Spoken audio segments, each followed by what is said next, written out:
So I got the seat stuck. The driver's seat is not moving. So I pulled the passenger seat out, and what I'm gonna do is, since the driver's seat's stuck and I can't slide it back and forth, these rails here, there's 4 bolts that hold the seat in, 1, 2, and then 2 on the other side. The driver's seat's stuck all the way forward, or all the way back rather. So I can get these 2 front bolts out, but the seat is back here and it's covering the back bolt. So what I need to do is figure out how to gain access to this motor. And there's only about 1 inch of room in between the floor and the bottom of the seat.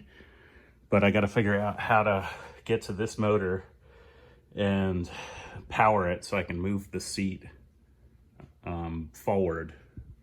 So what I'm gonna do is, I've got these wires here on the passenger seat to the motor. I'm gonna check the continuity on them and then look for it in one of these wiring harnesses, and maybe I can reach my hand under the seat, disconnect one of these wiring harnesses, and then power it through the wiring harness to move it.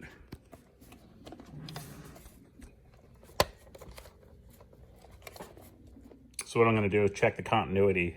This is just gonna make sure that the wire doesn't have a break in it, and it'll send a signal so I can find the other end. So I'll set my voltmeter to ohms, and that will check the continuity. The orange ohm symbol is what you want, and it's gonna be DC, so that's DC. Then I'll just cross my probes here. You hear a beep.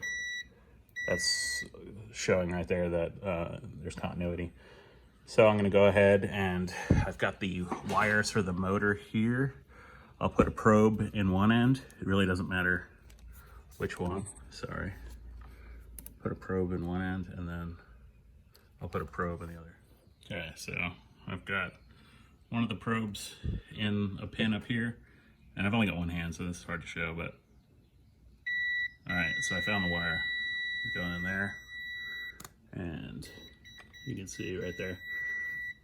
And off camera, it's gonna be, I found the other wire, so it's gonna be the red and white wire right here, and then the second wire is the brown and red one right there, the 3rd pin in. So it's the 2nd pin in from the right, or the left rather, and then the 3rd pin in from the left or the right rather, will be the red and brown wire, and those are the seat motor wires.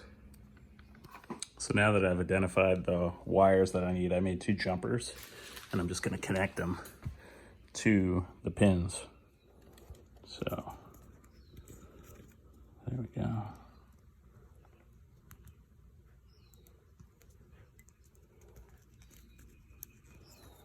So 2nd one in from the left is red and white, and then we said the 3rd one in from the right is going to be the brown and red.